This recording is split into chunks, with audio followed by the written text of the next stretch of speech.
3, 4. Ce soir, le roi mangera du boudin avec des pots, avec des pots, avec des pom pom pom pom. Pom pom pom pom. Je veux qu'on soit gai. Je veux qu'on soit heureux. Je veux qu'on soit gai. Voilà ce qu'il disait. Écoutez ce que disait le roi. Je veux qu'on soit calme. Calme. Silence. Cette pièce du roi, de haut en bas, est très intéressante dans le travail qu'on peut faire de mise en scène, parce que je dirais qu'il y a 3 niveaux de jeu.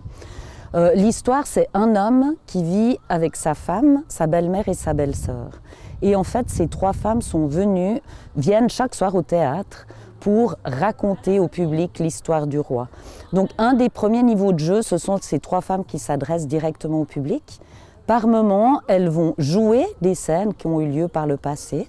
Et c'est le 2e niveau de jeu. Et puis le 3e, c'est quand elles débriefent ensemble, quand elles se donnent leurs impressions sur ce qu'elles viennent de jouer pour le public. Donc c'est vrai que nous, on ne s'était jamais frotté à ce genre de texte. Alors c'était un petit peu un challenge. Je pense que c'est un challenge parce que ça reste quelque chose de particulier. J'ai envie de dire que c'est une pièce qui n'est pas très facile parce que de passer comme ça de l'un à l'autre pour les comédiennes et les comédiens, pardon, il y a un monsieur, il ne faut pas que je l'oublie, au revoir. Eh ben c'est un exercice pas facile mais drôlement intéressant.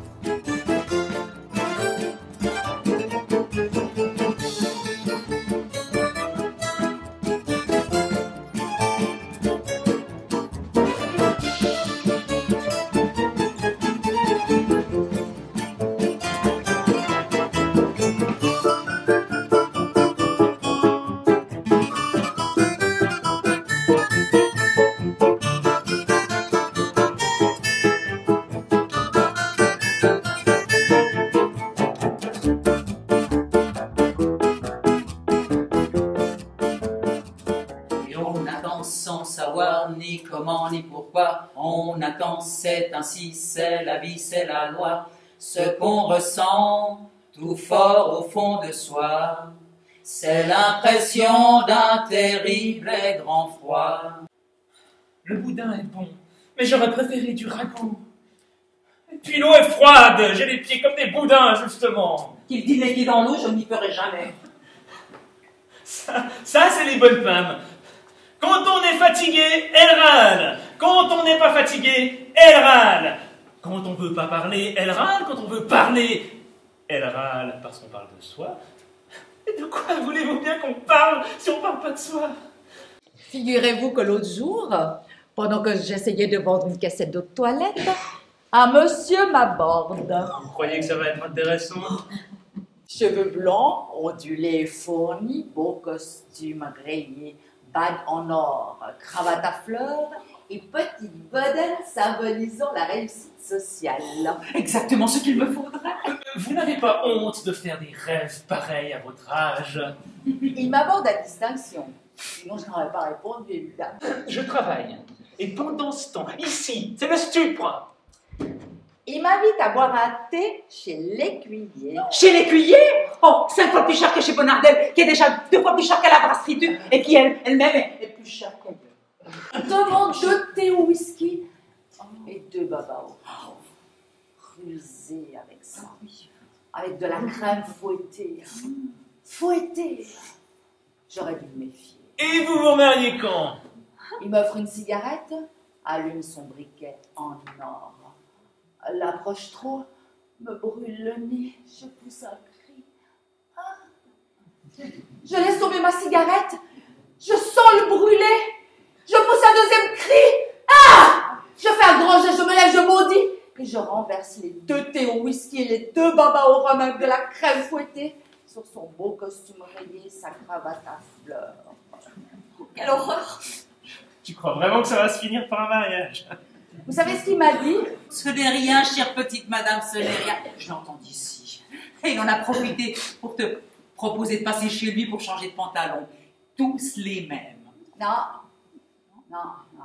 Il m'a traité de connasse et il est parti sans payer. Vous ne trouvez pas que c'est indécent de répondre à des annonces matrimoniales à votre âge? Vous ne savez pas ce que c'est d'être seul. Seul. Bah, ce n'est pas gentil, et nous? Vous, ce n'est pas pareil. Heureusement que j'ai ma chorale. Parfaitement. Maman est la vedette de sa chorale au club du 3e âge. Quand on est à la retraite, on cultive son jardin, on ne se dit pas toute nue. Mais qu'est-ce que tu dis, maman ne chante pas toute nue? Oh, dommage. Mon gendre, vous C'est exagérez. tout ce que vous avez à me dire. Maman, je commence lundi. Je commence lundi. Non, c'est pas vrai. Oui. T'as trouvé du travail? Oui. Ah! Oh, quelle merveille! Oh, quelle joie, ma chérie. Alors ça, on peut le dire. Toi, tu tiens vraiment de ta mère. Il y en a qui s'offraient à demi-salaire, d'autres qui proposaient de travailler au noir, il y en a qui pleuraient. Des objets sont tombés, cassés. J'ai entendu la dame crier à son tour, elle se voyait étouffée, son magasin saccagé. Sortez, mais sortez, et les autres? Moi, j'étais là, étendue, je ne pouvais pas bouger. Et puis, j'ai entendu la dame qui appelait au secours, qui réclamait la police. Moi, j'étais la première. Si vous ne m'engagez pas, je me suicide. Je l'ai entendu. Si vous ne m'engagez pas, je me suicide. Quelle misère. Je connais, je l'ai vu moi aussi. La police est arrivée, elle les a expulsés sans ménagement. Et puis, le silence. Effrayant, glacé. Je n'osais pas bouger. Et puis, tout à coup, j'ai entendu une voix qui me disait sur un ton, comme un coup de poignard. Mais qu'est-ce que vous faites là, vous? J'essaie de me dégager. J'ai voulu me lever, j'ai rabaissé ma jupe. Une jeune femme de mon âge me regardait furieuse et bouleversée. Nous sommes restés un longtemps à nous regarder immobiles. Et puis, tout à coup, elle me dit, mais vous n'êtes pas Rose? Mais tu n'es pas Rose? Quand le roi va rentrer, on va lui annoncer qu'enfin c'est arrivé, que tu vas travailler. Le roi va-t-il prier, le roi va-t-il railler, ou rire ou s'indigner? On dira c'est lundi que va changer sa vie, on dira c'est fini l'amertume et l'ennui. Le roi va-t-il crier, le roi va-t-il railler, ou rire ou s'indigner?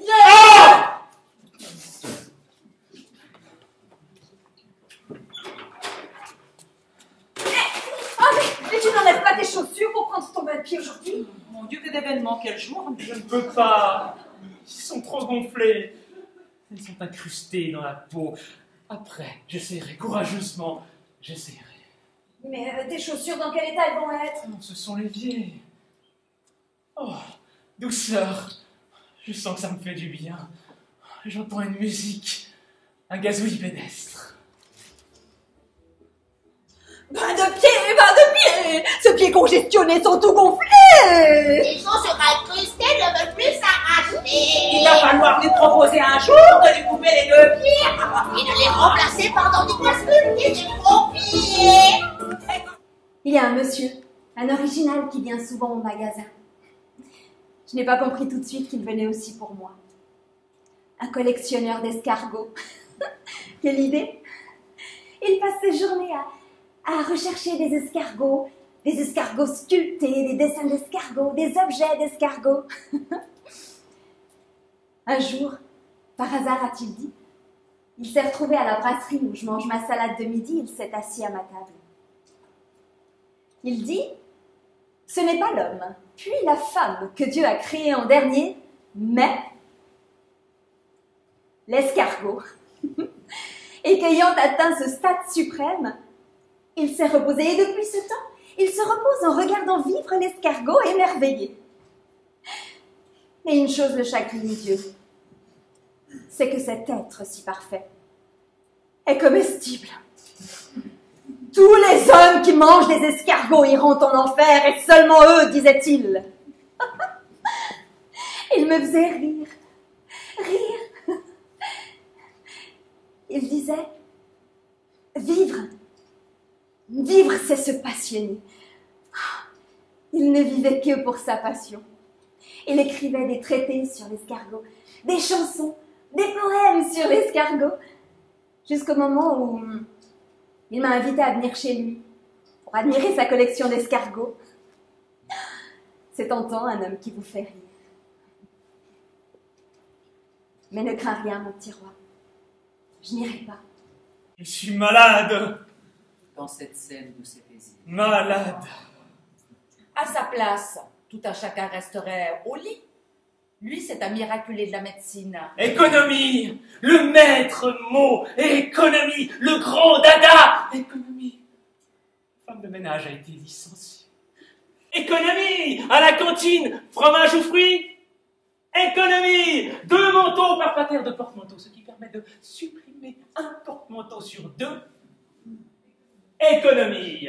Interdiction des poignées de main quotidiennes à raison de 4 secondes par attouchement. Donc, de 8 secondes par jour, à raison d'une moyenne de 6 serments par personne. Ça fait 48 secondes par jour et par personne. Soit 220 secondes, 3 minutes 40 par semaine, 13 minutes 20 par mois. Si on multiplie par le nombre de salariés en un an, ça fait des économies. Une seule chose augmente.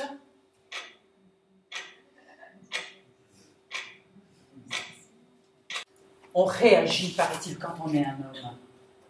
Vous voulez que je vous dise ce qu'il vous manque?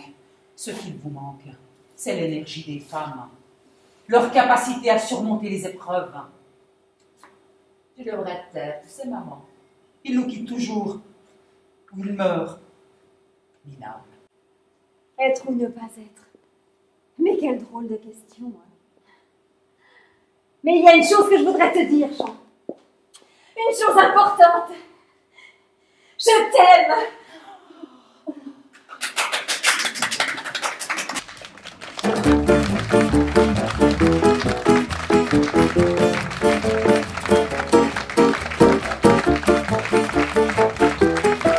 Maintenant, on a un projet cette année avec cette pièce.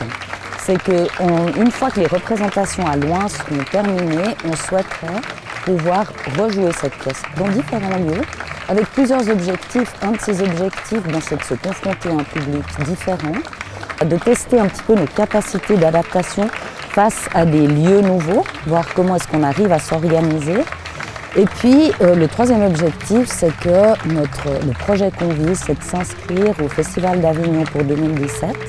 Donc d'ici là, c'était de pouvoir travailler un maximum cette pièce et ce spectacle.